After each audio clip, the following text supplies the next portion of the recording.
Hello everyone, आज हम पढ़ेंगे वात दोष के बारे में। ये बहुत इंपॉर्टेंट टॉपिक है आपका। जितने भी दोष हैं सभी इंपॉर्टेंट है। यहाँ से आपका मेनली क्वेश्चन आता है कि इसके कर्म क्या है, गुण क्या है, ठीक है, इसके कितने आपके भेद कितने हैं, या इसकी निरुक्ति आ जाती है। तो हम अब इसको पढ़ना शुरू करते हैं। इसकी निष्पत्ति कैसे हुई है? वात धातु में इक्त प्रत्यय लगने से इसकी निष्पत्ति हुई है। तो इससे आपका बनेगा वात। ओके, देन आपके आते हैं इसको पर्याय क्या होता है, ठीक है, इसके क्या क्या आप सिनोनिम्स ले सकते हो वो है। तो इसको वायु भी बोलते हैं। हमने पहले ही पढ़ा था कि वात को हम वायु से रिलेट करते हैं। और वायु का ही पर्याय आपका मारुत भी होता है, मरुत भी होता है, समीर, श्वसन, स्पर्शन, गंधवाह, अनिल, पवन, जगत प्राण, समीरण, ये सभी अमरकोशकार जी थे, उन्होंने दिया है। तो इसका क्या था कि वायु के जितने भी आपके पर्याय होंगे वही बात के पर्याय हो जाते हैं, ठीक है। आगे हम देखते हैं इसकी निरुक्ति को। तो जो निरुक्ति हम सुश्रुत जी के अकॉर्डिंग पढ़ेंगे, निरुक्ति आई है वा गति गंधनियों धातु से, वा गति गंधनियों धातु से जो गति एवं गंधन अर्थ में की गई है इसकी निरुक्ति, ठीक है। तो आप इसकी निरुक्ति जरूर याद कीजिएगा। वा गति गंधनियों में भी क्या मतलब बोला गया है कि जो धातु उसमें देखो गति वर्ड यूज हुआ है, गंधन वर्ड यूज है, दो वर्डों का यूज किया गया है। अब जो गति होता है उसके भी चार तरह के अर्थ माने गए हैं, गमन, ज्ञान, प्राप्ति और मोक्ष।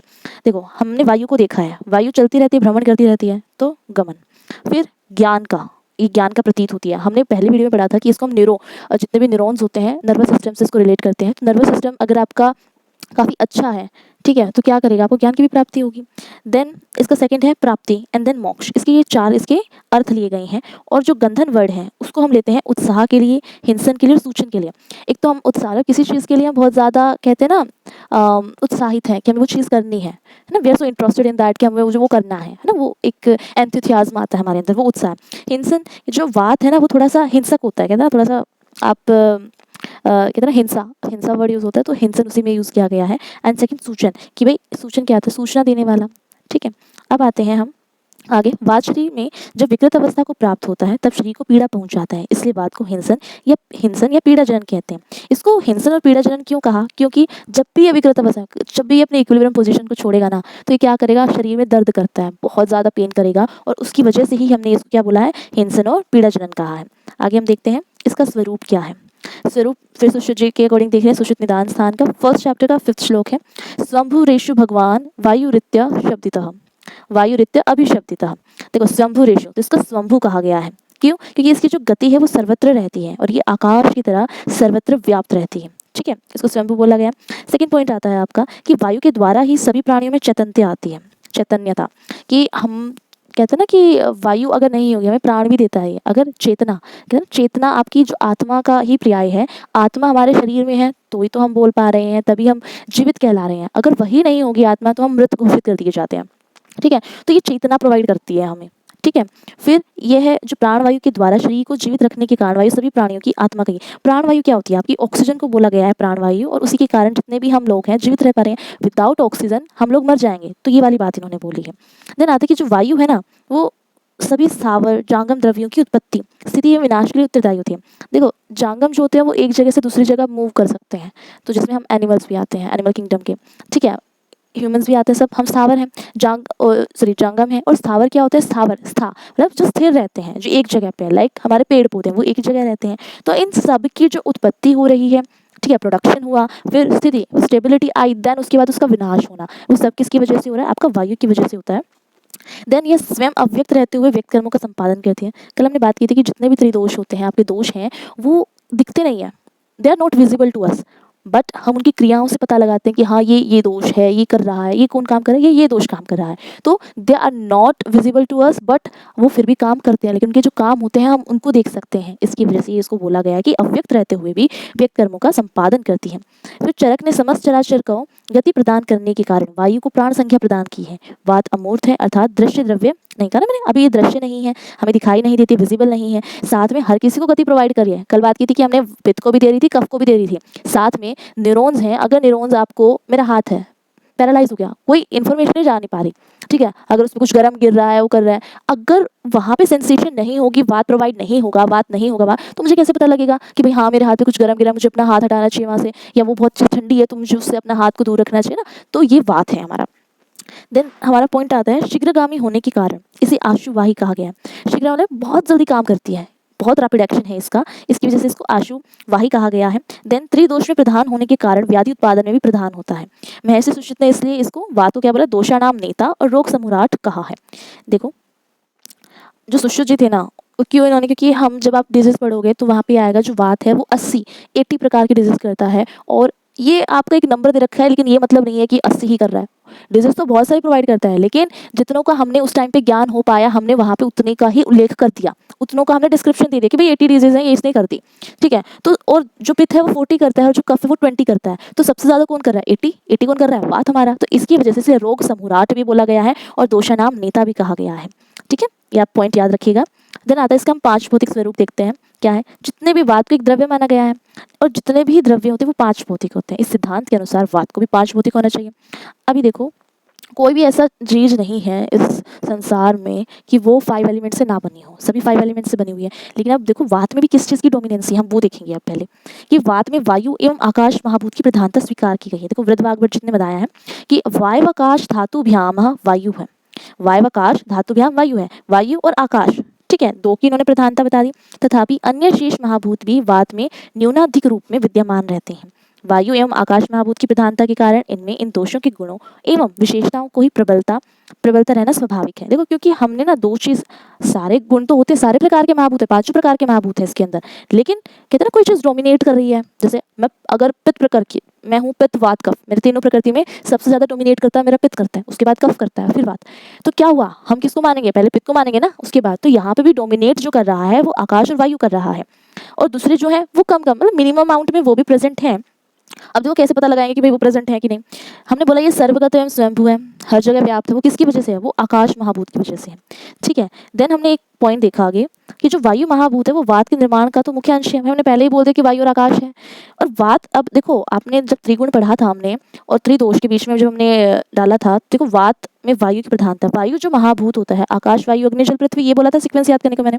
तो आकाश के बाद वायु, वायु में रजगुण की बहुत ज्यादा प्रधानता मिलती थी, और रजगुण अगर ज्यादा है बॉडी में तो क्या करेगा? अब रजगुण ज्यादा है तो वो संसार की सभी चेष्टाएं एवं गतियां संपन्न होती हैं, किसके कारण? रजगुण के कारण। जितने भी हम चेष्टाएं, कोई भी कार्य करने का, हम काम करने की सोचते हैं या उसको करते हैं, अब मेरा मन है कि भाई मुझे एक्सरसाइज करनी है, तो उसकी जो चेष्टा हो रही है या मैं वो एक्सरसाइज कर रही हूँ, जो वो कर रही हूँ, तो वो कौन करवा रहा है? वो रजगुण है। और रजगुण प्रधान किसमें है? वो वायु में है, और वायु किसमें है? वो वात में है, ठीक है। अब आगे हम देखते हैं। अतः रजोगुण जो है वो बहुल शरीरवात भी, अतः रजोगुण बहुल शरीरवात भी शारीरिक सभी चेष्टाओं एवं गतियों का प्रवर्तक होता है। अब देखते हैं आगे पॉइंट। चूंकि जो दोष धातु मल है उन सबकी कुष्मा होती है, अतः दोष का भेद होने के कारण वात में आग्नेय अंश का होना स्वाभाविक है। देखो जितने भी दोष धातु मल होता है सब में एक आग्नेय अंश होता है। अगर दोषों में है आग्नेय अंश, तो दोष का ही तो प्रकार है वात, तो उसमें भी आग्नेय अंश होना स्वाभाविक है, वो नेचुरली होगा ही होगा। अब आपको देखो, मैं आपको गुण पढ़ाऊंगी तो गुण में एक शीत गुण का उल्लेख किया गया है। शीत क्या होता है? कोल्ड। तो कोल्ड किसकी वजह से होता है? हम हमेशा देखते हैं जो पानी होता है वो ठंडा होता है, नहीं गर्म पानी भी होता है, लेकिन अगर उसका नेचर देखें तो वो किस तरह का होता है? वो ठंडे उसका स्वभाव का होता है।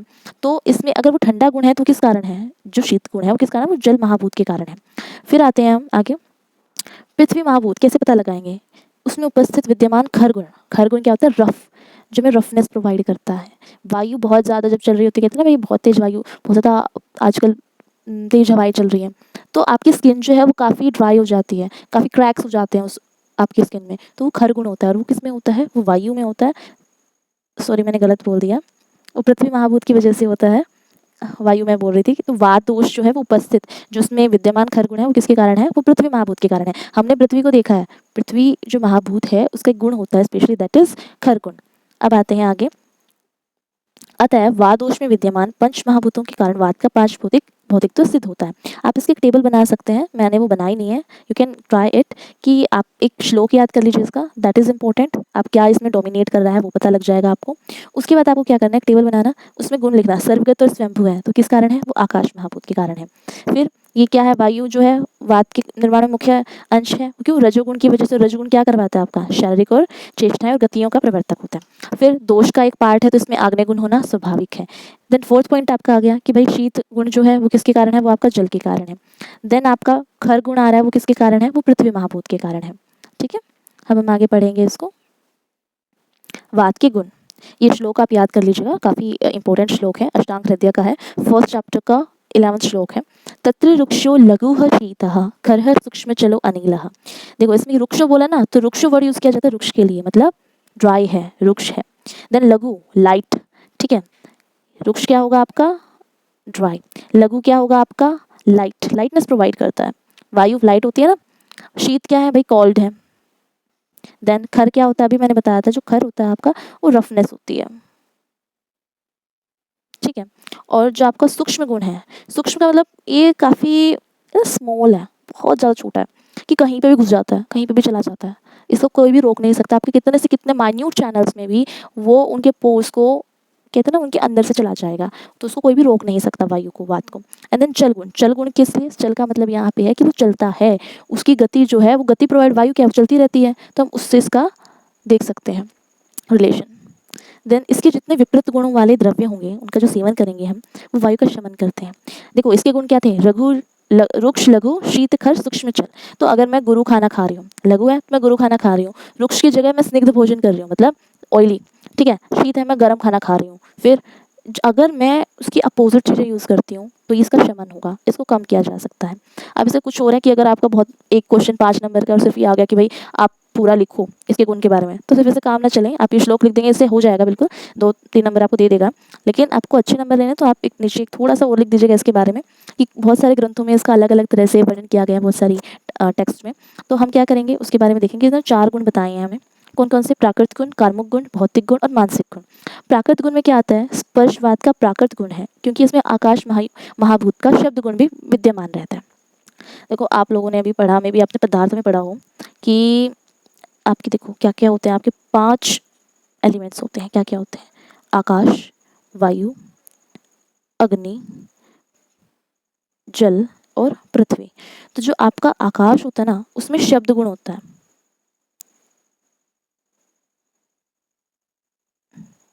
ठीक है, आकाश से क्या होता है आपका शब्द गुण, वायु से क्या होता है स्पर्श गुण, और अग्नि से शब्द स्पर्श रूप, देन रस, और शब्द स्पर्श रूप रस गंध, ठीक है। आपको क्या याद करना है, आप सीक्वेंस में याद करोगे महाभूत, आकाश, वायु, अग्नि, जल, पृथ्वी, फिर आप 5 गुण याद करोगे, अर्थ गुण, इसमें एक टॉपिक आएगा जब आप गुण चैप्टर पढ़ोगे तो उसमें ना 5 आएंगे, क्या, शब्द स्पर्श रूप रस गंध। शब्द क्या होता है, जो आप सुन रहे हो है ना, जब कानों से सुन रहे हो वो शब्द है, वो किसकी वजह से, वो वात की, आकाश की वजह से होगा। देन स्पर्श, आप जो भी टच कर पा रहे हो ना, टचिंग हम देख रहे हैं स्पर्श हो पा रहा है, तो दैट इज बिकॉज ऑफ आपका वायु गुण। देन अग्नि, आप देख पा रहे हो रूप, वो आपका अग्नि आएगा। देन जल जो होता है, देखो आपने देखा है कि हम रस जो है वो जल से लेते हैं। फिर आता है आपका पृथ्वी, पृथ्वी से हम गंध गुण लेते हैं, ठीक है। आप इसको इसी सीक्वेंस में याद करना, शब्द स्पर्श रूप रस गंध, और आप आकाश वायु अग्नि जल पृथ्वी, तो आप इसमें कंफ्यूज नहीं होंगे। देन हम आगे करते हैं, प्राकृत गुण में क्या क्या आया आपके, आकाश और वायु महाभूत, मैंने आपको इसमें बताया था क्या है, डोमिनेट करते हैं। तो स्पर्श किसकी वजह से आया आपका, वायु की वजह से। आकाश की वजह से क्या आएगा, शब्द गुण आएगा, ठीक है। तो शब्द और स्पर्श क्या है, इसके प्राकृत गुण है। देन कार्मिक गुण देखते हैं, तो वायु हमने बताया था योगवाही होता है, ठीक है। इसके साथ ही इसे आशुकारी, शीघ्र गति वाला होने के मतलब बहुत जल्दी, रैपिड एक्शन है, बहुत जल्दी जाता है, तो इसको अचिंत्य वीर्य भी बताया गया। तो क्या बोलते हैं, अचिंत्य वीर्य कहा गया है। देन आते हैं आपके भौतिक गुण। तो आप भौतिक गुण में जो हमने वैसे नॉर्मल इसके गुण पढ़े थे 6 गुण, वो लिख सकते हैं, साथ में कुछ गुण आप इसमें ऐड कर सकते हैं। मैंने बताया कि अव्यक्त होता है, ठीक है, अमूर्तत्व होता है, फिर विशद गुण बताया गया है इसका चरक जी ने, ठीक है। देन जो दारुण गुण, एक इंपॉर्टेंट गुण है जो हमारे चक्रपाणी ने चलत्व के उसमें लिया है, कि भाई जो चलत्व गुण है उसको दारुण गुण से हम कोरिलेट कर सकते हैं। तो आप दारुण गुण भी एक बार याद कर लेना कि हाँ इसका दारुण गुण होता है। देन मानसिक गुण में ये वात को क्या बोलते हैं, रजोगुण प्रधान बताया गया, तो ये वात का मानस गुण है। रजोगुण प्रधान क्या है, यह वात का मानस गुण है। हम पढ़ रहे थे प्राकृतवाद के कर्म। तो उत्साह ओच वाश निश्वास, सॉरी, उत्साह ओच वाश निश्वास, चेष्टा धातु गति समाह, समो मोक्षो गति मताम, वायो कर्म अविकारजम, ठीक है। ये चरक सूत्र का है, 18वें चैप्टर का 39वां श्लोक, ठीक है। तो इसको क्या करना है आपको, मैं आपको थोड़ा सा 1 मिनट यहाँ पे स्लैश लगा लीजिएगा, ठीक है, कि उत्साह और श्वास निश्वास इसने बोला, तो इसका मतलब क्या है कि भाई हमें उत्साह देने वाला कौन है, उत्साह कौन प्रोवाइड करता है, हमारा वात करता है। और जो जितनी भी हमारी क्रियाएं होती हैं, जितना भी हमें एंथुसियाज्म होता है, वो किसकी वजह से आता है, वो हमारे वात की वजह से ही आता है, ठीक है।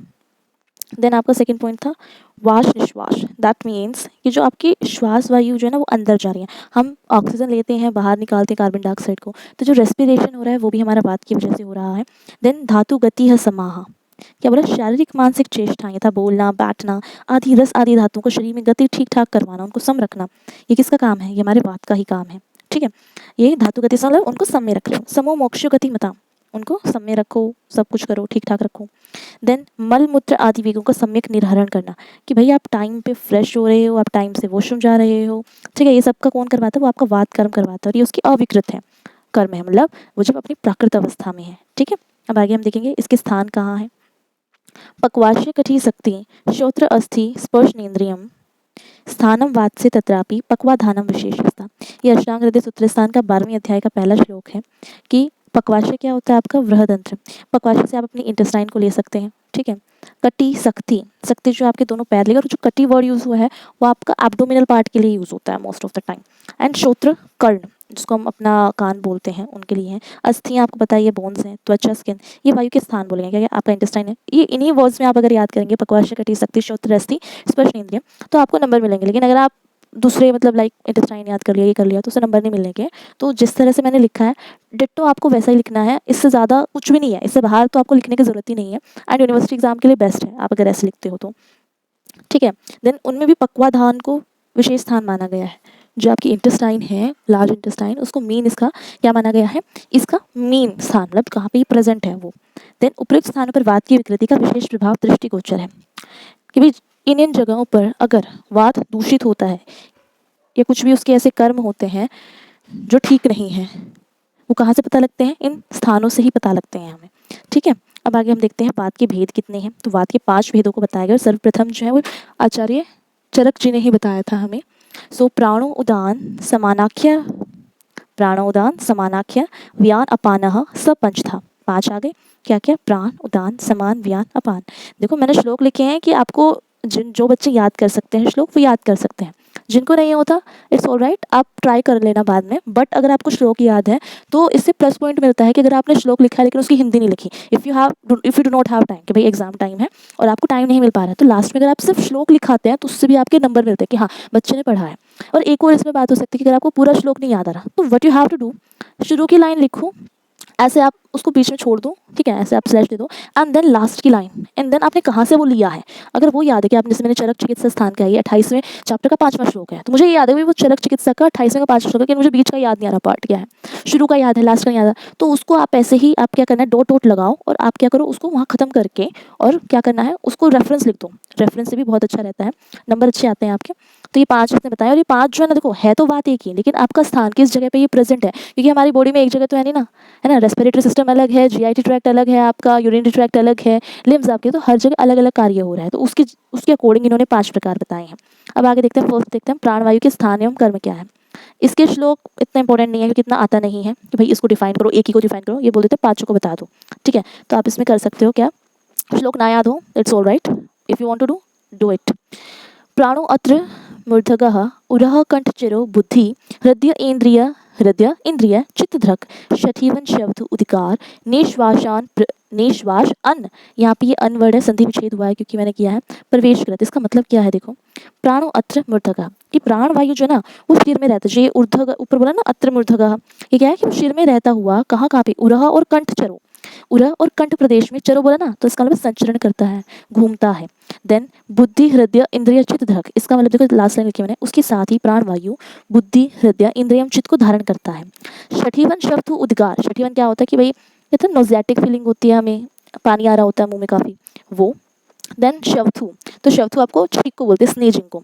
उद्गार, हमें हर किसी को उद्गार आती है, बैल्चिंग जिसे हम बोलते हैं।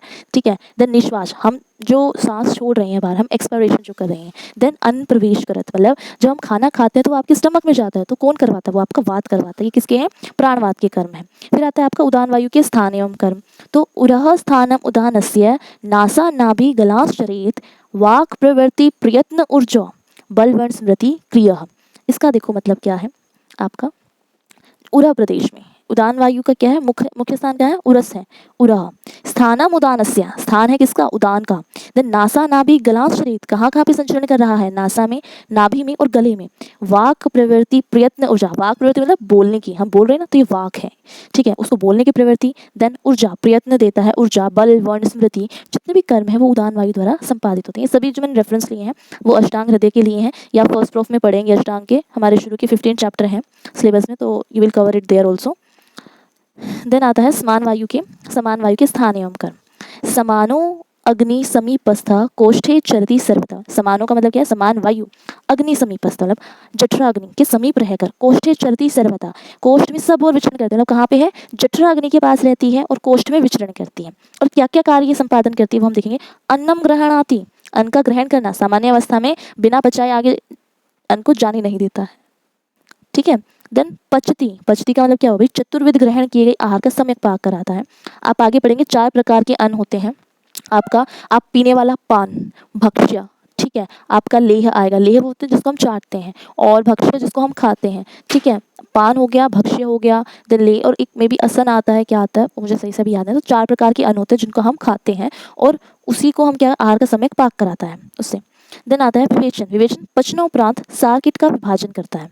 पचनोपरांत क्या कहते हैं, सार कीट का। आप पढ़ेंगे कि हम जो भी खाना खाते हैं वो सार भाग में जाता है और कीट भाग में जाता है। इसका कीट का यहाँ पे मतलब है एक तरह से वो वेस्ट एक्सक्रीट जो करना है हमें, और सार जो हमारे शरीर में बल प्रदान करेगा, मतलब जो हमें स्ट्रेंथ देगा, या कुछ ना कुछ हमें कहते हैं ना पोषण करेगा, हमारा न्यूट्रिशन प्रोवाइड करेगा।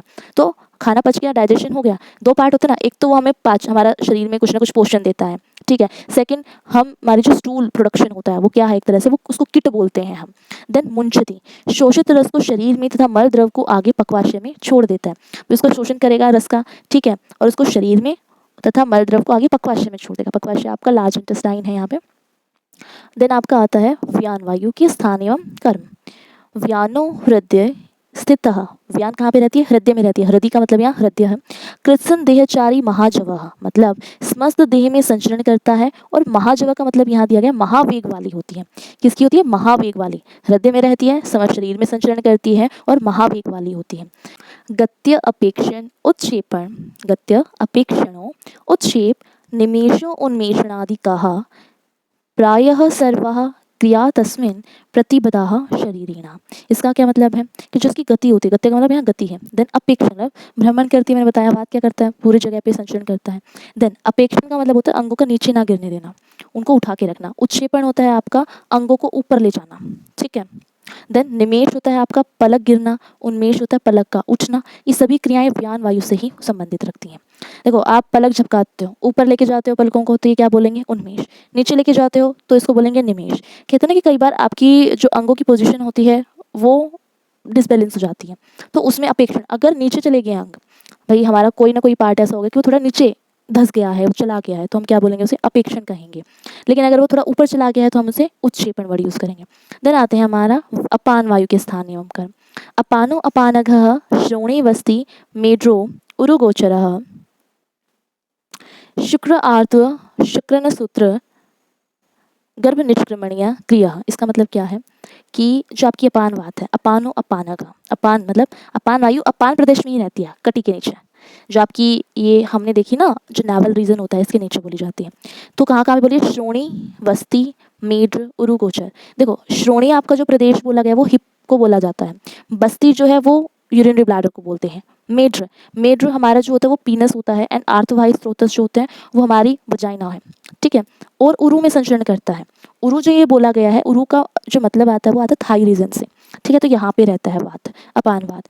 तो सेकंड इसका क्या बोला गया, यह शुक्र आर्द्र पुरीश मूत्र एवं गर्भ के निष्कर्मण का कार्य करता है। मतलब जब टाइम होता है, लाइक अभी हमें अगर हमारा स्टूल आई है हमारी, ठीक है, हमारा फिकस भाई हमें अब फ्रेश होना है, तो वो टाइम पे आ रहा है ना, उसको बाहर निकलवाने का काम कौन कर रहा है, वो अपान वात कर रही है। हमें अगर मेंस्ट्रुअल साइकिल है वो आ रही है, तो कब आ रही है, वो कौन काम करवा रहा है, वो हमारा अपान वात काम करवा रहा है। जब लेडी प्रेग्नेंट होती है तो जब हमारा लेबर इंड्यूस होता है, तो लेबर इंड्यूस कब होना है कि बच्चा हो गया है कि मतलब पूरा डेवलप हो चुका है कि नहीं हुआ, कब वो होगा, वो अपान वात काम कर रही है, ठीक है। तो यहाँ पे आपका ये खत्म हो गया है, ओके। आप इसको रिवीजन कर लीजिएगा, आपको नोट्स में लिंक में प्रोवाइड कर दूंगी, अभी मैं टेलीग्राम पे डालूंगी कुछ दिन नोट्स, तो आप वहाँ से इनकी पीडीएफ ले सकते हैं, और मैं अपने इंस्टा पे भी इनकी जेपीजी फॉर्म में फ़ोटोज़ अपलोड कर दूंगी।